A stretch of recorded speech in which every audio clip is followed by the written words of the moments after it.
Hum, Boa tarde, alunos.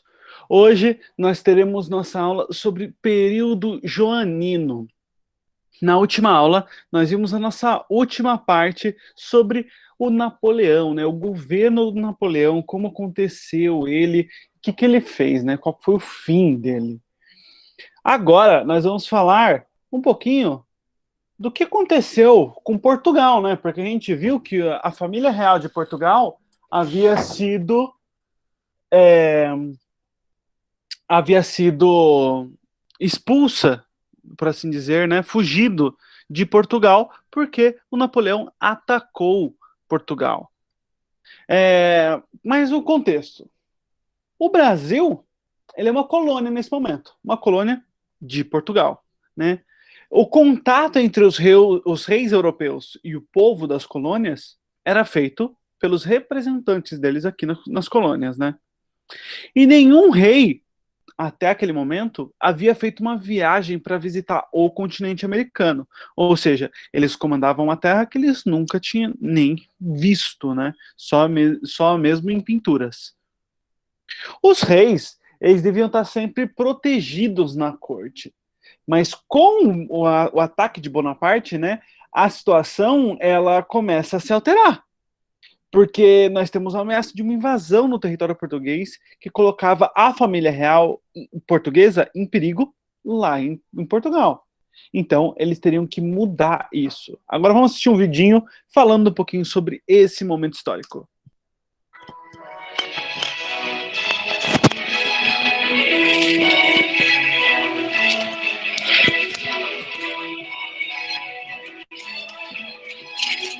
Nos tempos de Bonaparte, Lisboa, 1807. Extra! Extra! Sejam os primeiros a ler as últimas! Napoleão dá um mês de prazo para o príncipe fechar os portos aos ingleses! Estás sabendo muito de política, ou papelista? O que é que tem nesse pasquim que estás a vender? Como posso saber se eu sou cego? Agora você vê! É o menino que lê para ele. Milagre, como é que eu posso ler se eu sou analfabeto? Vai, some daqui. Não quero mais ver-te pela frente. E muito menos eu desejo ver-te! Portugal é intimado por Bonaparte a aderir ao bloqueio continental. O imperador francês quer a todo custo isolar a Inglaterra do restante da Europa. Este curso é infernal. Em 10 anos passou de soldado a imperador. Não é uma besta como tu que vais ficar sargento até morrer. Você vai jogar voltas, hein? Veio mais cedo hoje, não era hoje. Napoleão exige o rompimento com a Inglaterra. Quer ainda a prisão dos ingleses residentes em Portugal e o confisco de seus bens. Acho que podemos aceitar as exigências de Napoleão. Podemos dizer ao embaixador que... Hein? Não é assim tão simples. Quero conversar primeiro com os outros ministros. Reúno o Conselho de Estado. Justamente com as coisas mais urgentes é que não devemos agir com precipitação.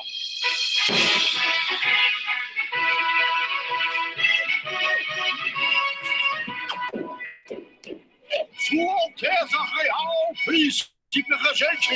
E os meus conselheiros comecem a aconselhar. Majestade, não podemos romper com os ingleses. Temos uma aliança de séculos. O prejuízo comercial seria enorme. Temos que resistir aos franceses. Resistir a Napoleão. A Europa inteira se rendeu às suas forças. Vossa Alteza conheceis bem o estado lastimável das nossas tropas. Não metem medo a ninguém. Se franceses e espanhóis nos atacam juntos, estamos lascados. Majestade, a solução pode estar num caminho até hoje nunca trilhado por outro monarca português ou por nenhum outro rei da história. Não pode ser pior do que este dilema. Diga lá, Dom Rodrigo, que caminho é este? Mudar a corte para o Brasil. Quem? Mudar para o Brasil? Para a nossa colônia americana? Quem? Nós, a nossa Alteza Real? Vossa Alteza Real, Vossa Real Família e todo o governo. Estás a aconselhar uma fuga, Dom Rodrigo? Uma mudança provisória de capital, majestade. Portugal não é nem a melhor nem a mais essencial parte do Império Português e vive constantemente ameaçado por nações inimigas e pressionado pelas amigas. O Império Português, que também chega até a África e a Ásia, pode ser governado de qualquer lugar nas colônias e assim ser mais integrado. Não é uma ideia nova, Alteza. O padre Vieira sonhou com a corte no Maranhão. Pombal chegou a preparar naus para a mudança. Não é um simples passeio, Dom Rodrigo. Temos que considerar os perigos de uma viagem marítima.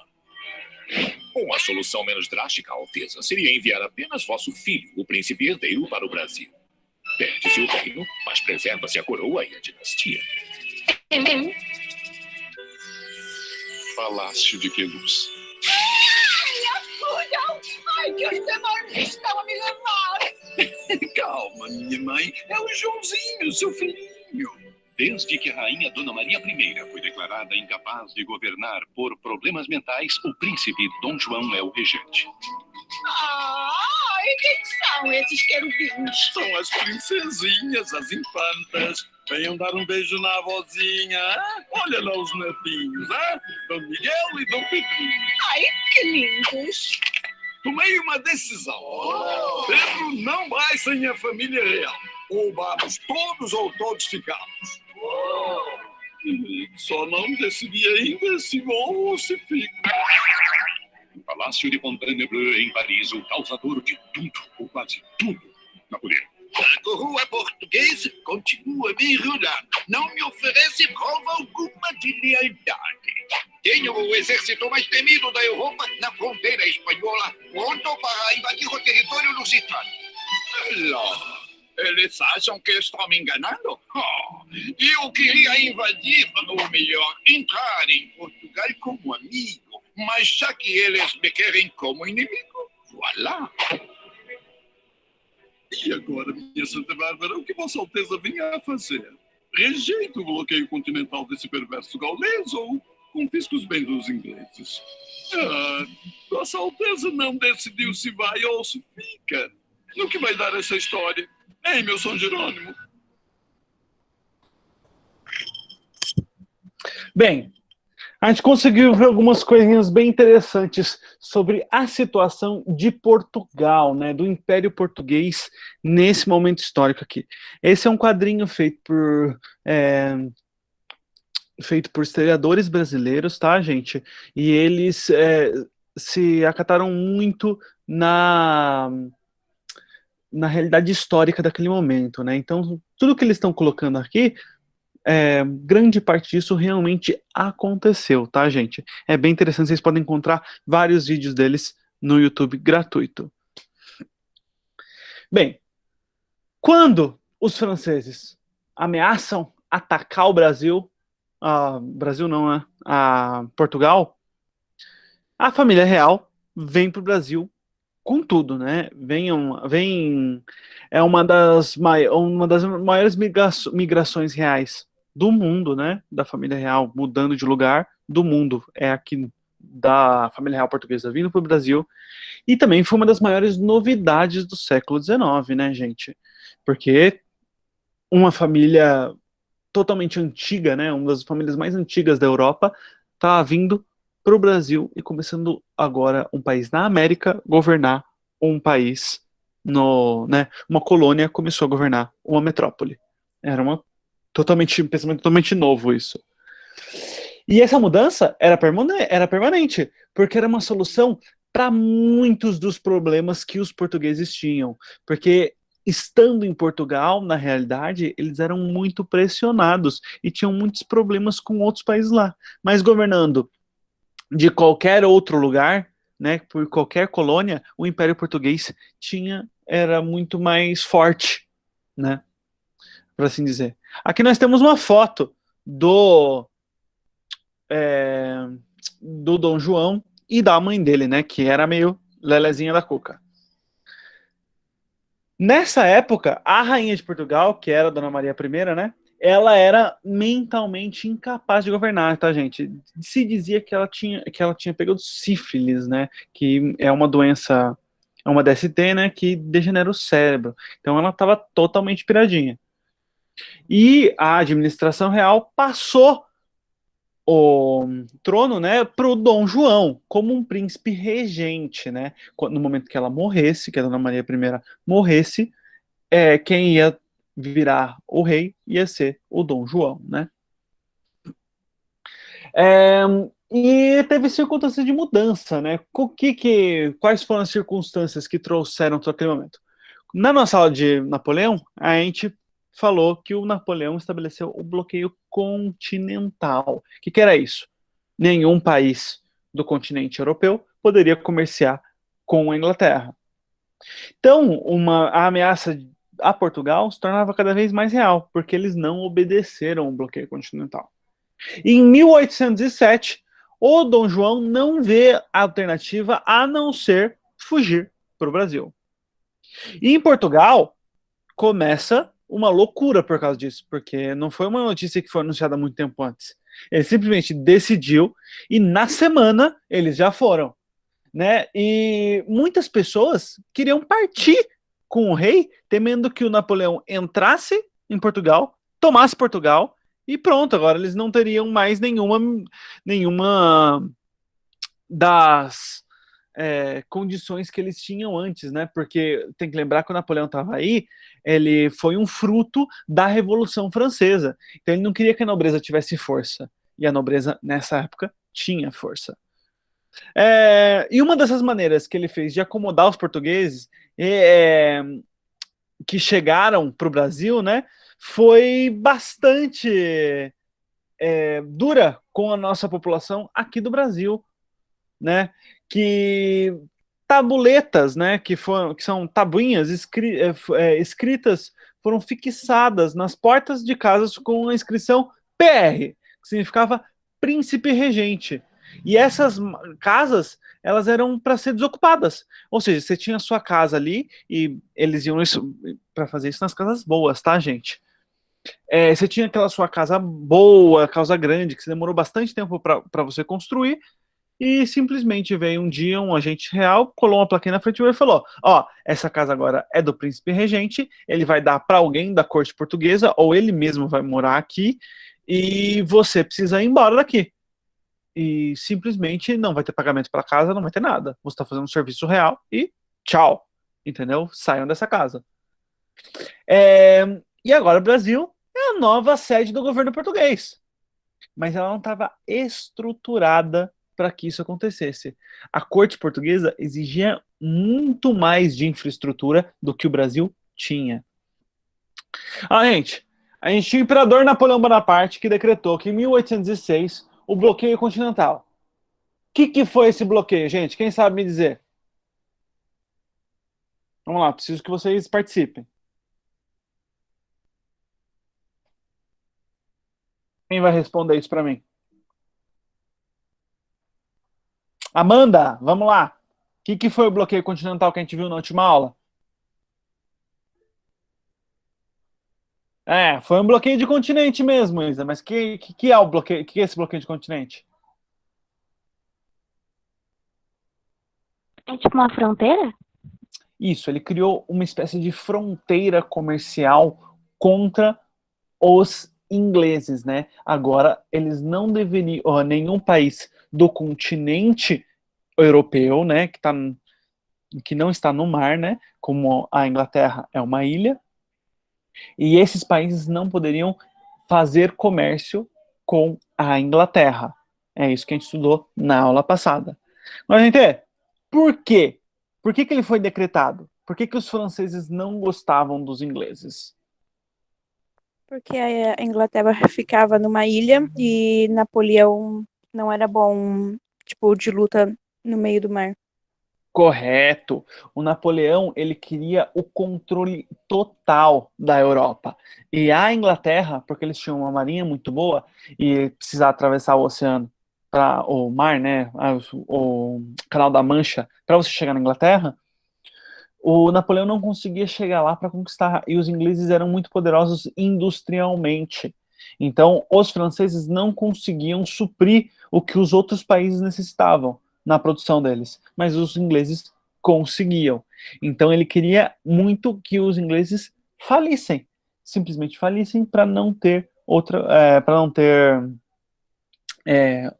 outra forma senão ceder ao poder francês. A gente vê que o bloqueio continental no final dá errado, porque tem muito contrabando, né? Os países não aceitam isso e não obedecem esse bloqueio continental. Agora vamos lá. Gente, a gente está falando lá que o Brasil não tem infraestrutura, mas por que o Brasil não tem infraestrutura, gente? A gente vai falar isso aqui agora da ruptura do pacto colonial. O que é o pacto colonial, gente? Vamos ver agora. Bem, como príncipe, né, regente, vieram também funcionários, conselheiros, ministros e a nobreza e os seus familiares. O pessoal foi tirado das casas e foi colocado eles. Mas como fazer o Brasil funcionar agora? O Brasil é uma nova sede do Estado português, né? E quando essa esquadra portuguesa chega ao Brasil, as milhares de famílias que compunham a burocracia e a corte desembarcam, trazendo com eles novas formas de vidas e novas necessidades para o Brasil, né? Porque tudo que o Brasil não podia agora o Brasil precisa ter. A colônia precisa de uma estrutura de uma metrópole, porque nós somos a nova metrópole. E a primeira tarefa do regente, né, do Dom João, é criar condições para que o Brasil estivesse no centro das relações econômicas. E isso era romper o pacto colonial. Muitas coisas que o Brasil não tinha, agora ela precisava ter. As primeiras medidas, né, estavam direcionadas para romper esse exclusivismo colonial, né? Agora outros países podem comerciar com o Brasil. O Brasil não, por causa do pacto colonial, precisava vender produtos e comprar produtos somente dos portugueses. E agora isso muda. Agora o Brasil pode comerciar com todo mundo. E agora, para isso, são criadas novas estruturas para organizar esse novo comércio, né? Nós temos a Carta da Abertura dos Portos, né, que ela é escrita em 1808, e Dom João estabelece que todos e quaisquer gêneros, fazendas, mercadorias transportadas em navios estrangeiros de potências amigas poderiam ser importados, ou seja, aliados de Portugal podem trazer produtos agora diretamente para a colônia. E as taxas foram as seguintes: os molhados, que eram os produtos, né, eram o dobro da taxa que era cobrado antes. Mas os secos, né, os produtos secos, eram 24% maior sobre o valor. Os produtos coloniais poderiam ser transportados e levados por estrangeiros. Mas isso causa um pouco de descontentamento entre os comerciantes portugueses, né? Porque eles tinham um monopólio disso. E agora qualquer um pode vir e comprar diretamente do produtor brasileiro. E por esse motivo, o Dom João cria taxas que favorecem produtos portugueses. Agora, de novo, a gente tem essa diferenciação de produtos molhados e produtos secos, né? Que são produtos com certos tipos de lucro e, como eu posso dizer, formas de ser utilizados, né? Os produtos portugueses agora tinham uma taxa menor e os produtos secos também tinham uma taxa um pouquinho menor. E é feito um tratado com a Inglaterra, né, com o objetivo de renovar os antigos acordos que eles tinham e conservar o auxílio inglês na defesa da dinastia de Bragança, né, que é na dinastia do Dom João. Durabilidade também, Isa, durabilidade também. E isso beneficiou ambas as nações, porque agora a marinha inglesa defende as frotas portuguesas e os ingleses conseguem vender produtos aqui no Brasil. E essas nações afirmaram 2 tratados, né? O Tratado de Comércio e Navegações, que garante a vantagem comercial aos produtos ingleses, né? Que dava para eles uma taxa um pouquinho menor de 15%, que, entre aspas, desfavorecia a indústria brasileira, porque a indústria brasileira tinha uma taxa de 16%, mas os ingleses tinham uma taxa menor. Liberdade de circulação, residência e aquisições de bens e estabelecimentos comerciais pelos ingleses, Ou seja, eles eram quase cidadãos portugueses, né? E eles tinham uma justiça especial para os ingleses. Os ingleses tinham umas leis diferentes, que eles tinham algumas liberdades diferentes dos brasileiros e dos portugueses, né?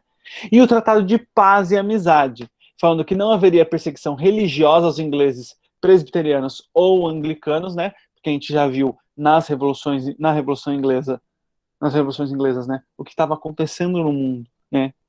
Toda essa diferenciação que eles tinham. E aqui no Brasil, como nós éramos católicos, não haveria perseguição a essas outras definições, né, religiosas. E também uma tentativa de limitar o tráfico de escravos, porque isso não era lucrativo para uma metrópole e para os ingleses.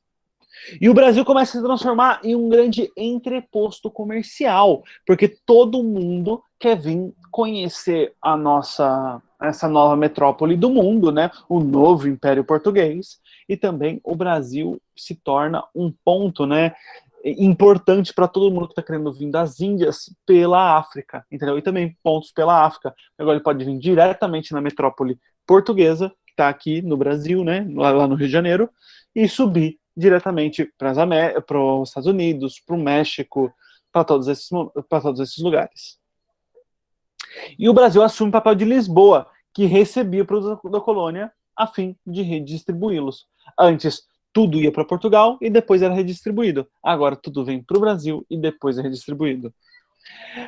E as principais exportações brasileiras, que eram o açúcar, o algodão, o café e o fumo, começam a ganhar mais ainda papel no mundo, porque agora a gente não tem mais a taxa, esses produtos ficam mais baratos no mundo, mas ainda continua o mesmo preço para sair da colônia.